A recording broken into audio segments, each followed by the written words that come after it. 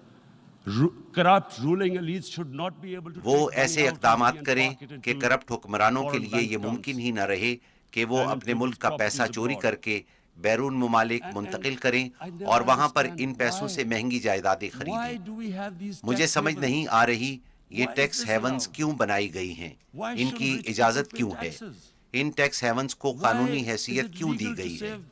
اب دنیا تبدیل ہو رہی ہے، دنیا کی آبادی میں اضافہ ہو رہا ہے، لہٰذا اس سے ہم شدید خطرات سے دوچار ہو سکتے ہیں کہ غریب غریب تر ہوتے جائیں اور امیر امیر تر ہوتے جائیں.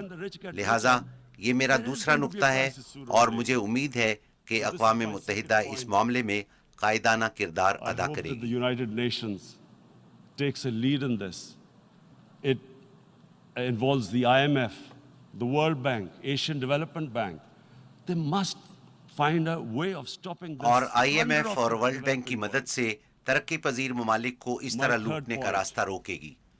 میرا تیسرا نقطہ نظر اسلاموفوبیا ہے. اس وقت دنیا میں تقریباً 1.30 ارب مسلمان آباد ہیں. مسلمان دیگر ممالک مثلاً یورپی یونین اور دوسرے ممالک میں اقلیتوں کی حیثیت سے آباد ہیں. 9/11 کے بعد اسلاموفوبیا میں خطرناک تیز رفتاری سے اضافہ ہوا ہے. انسانی برادریاں ایک ساتھ رہا کرتی ہیں، ان کو ایک دوسرے کو سمجھنا چاہیے، لیکن اسلاموفوبیا کی وجہ سے ہم ایک دوسرے سے دور ہوتے جا رہے ہیں. اگر مسلمان خواتین حجاب پہنتی ہیں تو کچھ ممالک میں اس کو بھی مسئلہ بنا دیا گیا ہے. حجاب کی حیثیت کیا ایک ہتھیار کی سی ہے؟ کچھ ممالک میں خواتین اپنے کپڑے اتار سکتی ہیں مگر وہ کپڑے پہن نہیں سکتی. یہ کیسے ہو سکتا ہے؟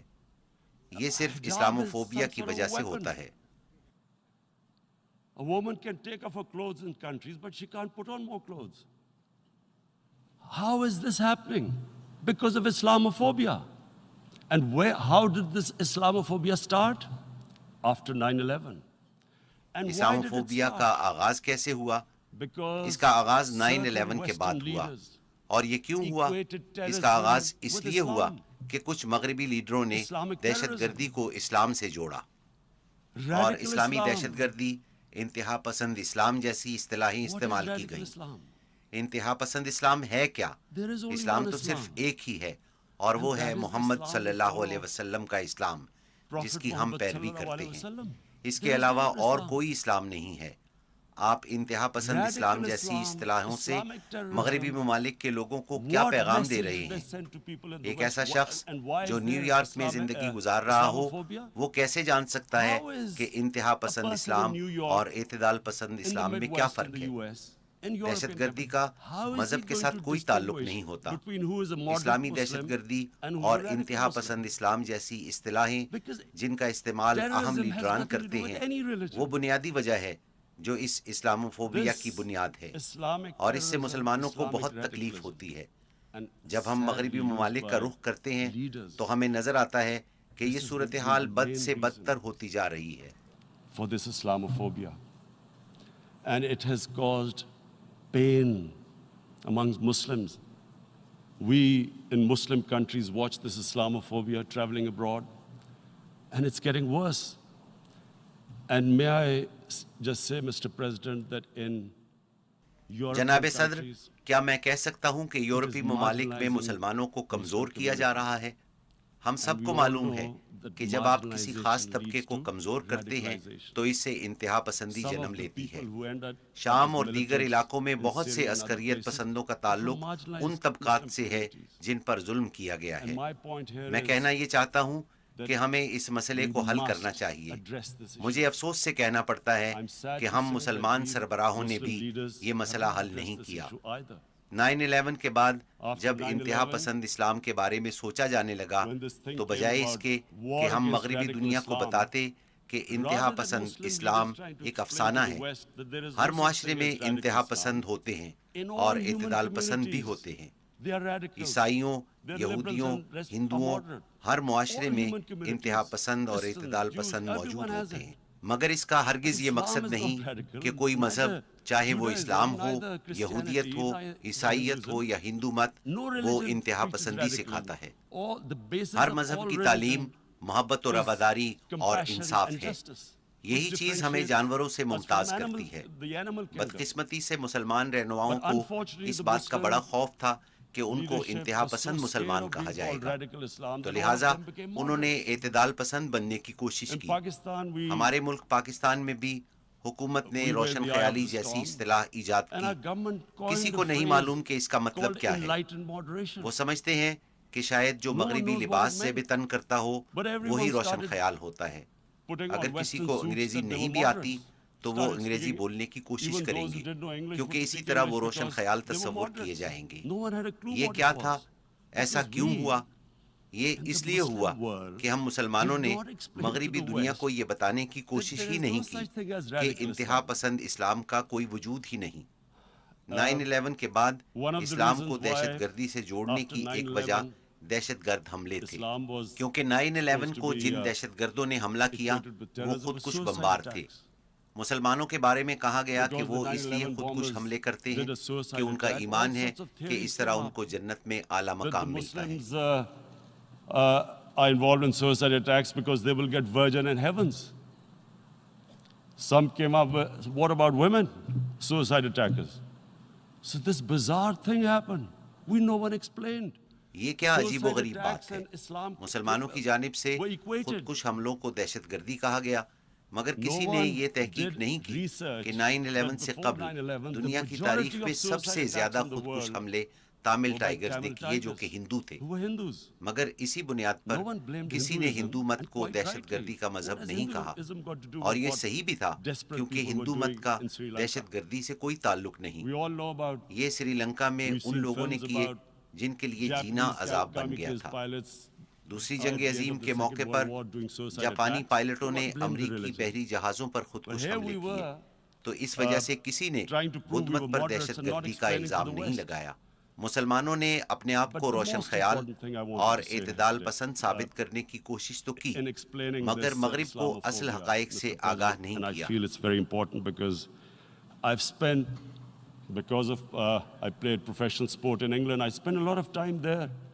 لہٰذا میں سمجھتا ہوں کہ اسلاموفوبیا پر مغرب کو بتانا بہت ضروری ہے، کیونکہ میں مغرب میں بہت سال رہا ہوں اور مجھے معلوم ہے کہ مغربی لوگ مذہب کو اس نظر سے نہیں دیکھتے جس نظر سے ہم مذہب کو دیکھتے ہیں، اور یہ کہ اسلام کے بارے میں ان کی غلط فہمی کیسے پیدا ہوئی۔ 1989 میں ایک کتاب شائع کی گئی جس میں ہمارے پیارے نبی صلی اللہ علیہ وسلم کی توہین کی گئی، جس سے مسلم دنیا میں رد عمل آیا۔ مغرب کو اس مسئلے کی سمجھ ہی نہیں آئی، کیونکہ مغرب میں مذہب کو بالکل مختلف نقطۂ نگاہ سے دیکھا جاتا ہے۔ وہ ہماری طرح مذہب کو نہیں دیکھتے۔ اسلام کو عدم برداشت کا مذہب سمجھا گیا۔ یہ مسئلہ وہاں سے شروع ہوا، اور پھر ہر 2-3 سال بعد کوئی اور سامنے آتا ہے اور ہمارے نبی صلی اللہ علیہ وسلم کی توہین کرتا ہے، جس پر مسلمان دنیا سے رد عمل آتا ہے، اور اس طرح اسلام کے بارے میں عدم برداشت کا تاثر پھیلتا جا رہا ہے۔ And Islam took a real beating 30 years ago. I still remember it became a watershed. And every 2 or 3 years, someone would malign our Prophet, peace be upon him. There would be a reaction by the Muslims. And again, it was Islam, an intolerant religion. Again this time, I blame a certain section of the people in the West who deliberately provoked this. میں مغرب میں ایک خاص طبقے کو اس ضمن میں ذمہ دار سمجھتا ہوں جو جان بوجھ کر اس قسم کی مذموم کوششیں کرتا ہے، کیونکہ ان کو معلوم ہے کہ اس سے کیا اثرات پیدا ہوں گے۔ مغربی دنیا کی اکثریت کو اس کی سمجھ ہی نہیں ہے، اور اس سلسلے میں مسلمان رہنماؤں نے مسلمانوں کو رسوا کیا ہے۔ ہمیں ان کو بتانا چاہیے کہ ہمارے نبی صلی اللہ علیہ وسلم کی ہمارے لیے کیا حیثیت ہے۔ میں آپ کو بتاتا ہوں کہ ہمارے نبی صلی اللہ علیہ وسلم کی ہمارے دلوں میں کتنی محبت ہے۔ نبی اکرم صلی اللہ علیہ وسلم ہماری مقدس کتاب قرآن پاک کے گواہ تھے، اور قرآن مسلمانوں کی رہنمائی کرتا ہے، اور نبی صلی اللہ علیہ وسلم کی زندگی قرآن کا عملی نمونہ ہے۔ نبی صلی اللہ علیہ وسلم نے ریاست مدینہ قائم کی جو دنیا کی تاریخ کی پہلی فلاحی ریاست تھی، اور یہی ریاست مسلمانوں کی تہذیب و تمدن کی بنیاد بنی جو 700 سالوں تک دنیا کی عظیم الشان تہذیب رہی۔ اور وہ ریاست تھی کیا؟ میں اسلام کے بارے میں عجیب و غریب باتیں سنتا ہوں کہ یہ خواتین کے خلاف ہے، یہ اقلیتوں کے خلاف ہے۔ اسلام نے مدینہ میں جس ریاست کی بنیاد رکھی وہ دنیا کی تاریخ کی پہلی فلاحی ریاست تھی۔ یہ وہ ریاست تھی جس نے پہلی دفعہ ناداروں، بیواؤں، یتیموں اور معذوروں کی ذمہ داری لی، امیروں سے ٹیکس وصول کیا اور غریبوں پر خرچ کیا۔ The state took responsibility of the weak, widows, orphans, poor people, handicapped. It taxed the rich, spent the money on the poor. The state announced that all human beings are children of Adam. Hence, ریاست نے اعلان کیا کہ تمام انسان حضرت آدم علیہ السلام کی اولاد ہیں. رنگ و نسل کی بنیاد پر ایک کو دوسرے پر کوئی فوقیت حاصل نہیں. پیغمبر اسلام صلی اللہ علیہ وسلم نے اعلان کیا کہ غلام کو آزاد کرنا بہت بڑی نیکی ہے.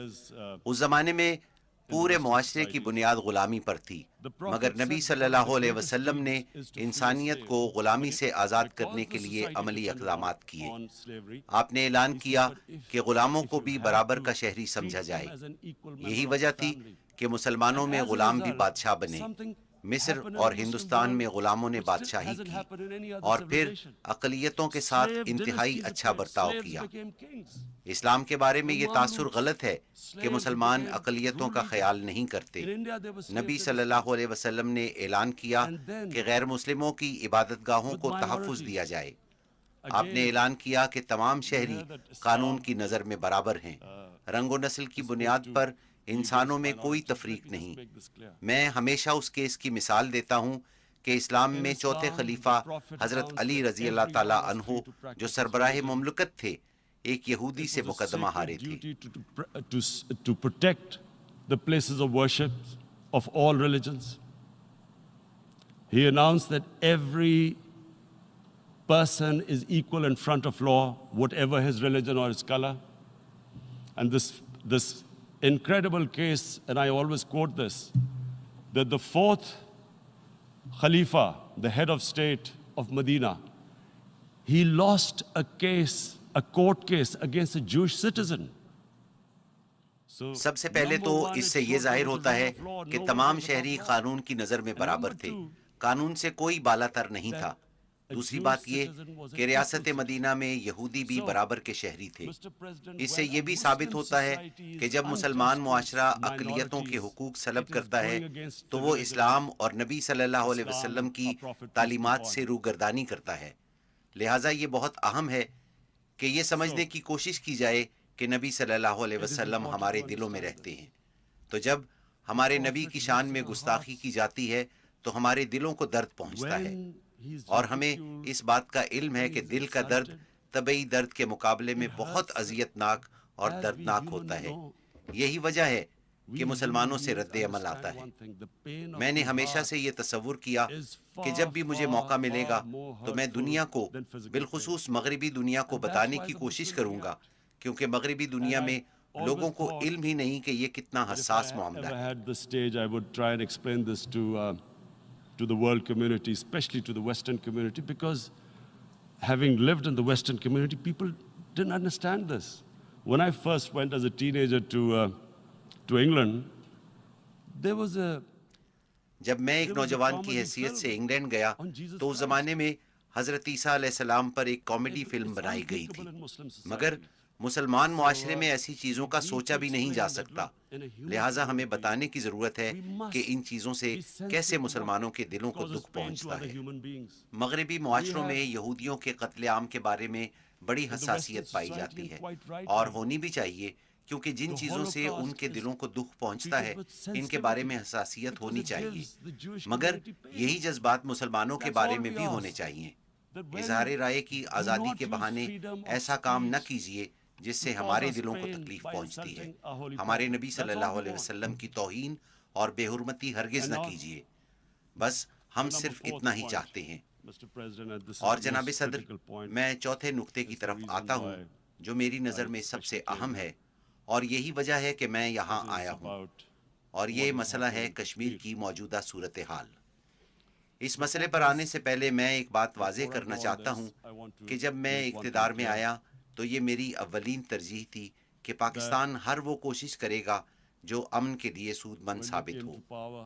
ہم دہشت گردی کے خلاف جنگ کے مشکل مرحلے سے گزرے.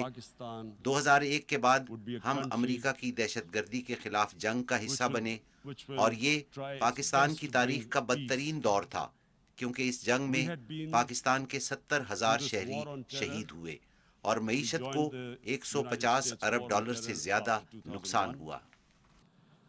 And Pakistan went through one of its worst periods where 70,000 Pakistanis died and over 150 billion was lost to our economy. And Mr. President, I oppose the war because in the 80s, Pakistan had joined the Western countries in جناب صدر میں اس جنگ کے خلاف تھا کیونکہ 80 کی دہائی میں سوویت یونین کے خلاف جب افغان جہاد شروع ہوا تو ہم اس کا حصہ بنے اور ان کو مغربی طاقتوں نے فنڈ کیا. گوریلا جنگ کے لیے مجاہدین کے گروپ بنائے گئے جنہیں پاکستان آرمی نے تربیت دی اور مغربی ممالک بالخصوص امریکہ نے مالی امداد فراہم کی. اس کو افغانستان میں جدوجہد آزادی کا نام دیا گیا. روسیوں نے انہیں دہشت گرد کہا مگر ہم نے انہیں مجاہدین کہا. 1989 میں سوویت یونین کو شکست ہوئی تو امریکہ بھی واپس چلا گیا اور ہمیں تنہا چھوڑ دیا. The Americans packed up and left. Pakistan was left with these groups. Come 9/11. پھر سن 2001 میں امریکہ نے افغانستان پر قبضہ کیا اور پاکستان بھی اس جنگ کا حصہ بنا. میں جنگ کے خلاف کیوں تھا؟ اس کی وجہ ہی یہ تھی کہ ہم نے ان مجاہدین کی پہلے ذہن سازی کی. اس لیے جب ہم نے افغانستان میں امریکہ کا ساتھ دیا تو یہ سارے مجاہدین ہمارے خلاف ہو گئے. میں اپنی حکومت سے کہتا تھا کہ ہمیں غیر جانبدار رہنا چاہیے تھا کیونکہ غیر جانبدار حیثیت سے ہم ان کو کنٹرول کر سکتے ہیں، مگر جب ان کے خلاف جنگ کا حصہ بنے تو وہ ہمارے بھی دشمن بن گئے اور اس طرح ہم ایک خوفناک صورتحال سے دوچار ہوئے اور ہمارے 70,000 لوگ شہید ہوئے. یہ نقصان ہم نے ایک ایسی جنگ میں اٹھایا جس سے ہمارا کچھ لینا دینا نہیں تھا. You become collaborators and they will attack you, which is what happened. They turned against us. We went through a nightmare. 70,000 people killed in a war we had nothing to do with. No Pakistani was involved in 9/11. Taliban Afghanistan میں تھے، القاعدہ افغانستان میں تھی، ہمارا اس سے کیا تعلق تھا؟ مگر ہم نے 70,000 لوگ شہید کروائے. تو لہٰذا جب میں اقتدار میں آیا تو ہم نے فیصلہ کیا کہ ان گروپس میں سے جو کچھ بھی بچا ہے ہم انہیں ختم کریں گے. اور یہ فیصلہ صرف ہم نے نہیں کیا بلکہ پاکستان کی تمام سیاسی جماعتوں نے مشترکہ فیصلہ کیا، مگر بدقسمتی سے اس پر عمل نہیں ہوا. لہٰذا جب میں اقتدار میں آیا تو ہم نے فیصلہ کیا کہ ہم ان تمام گروپس کو ختم کریں گے.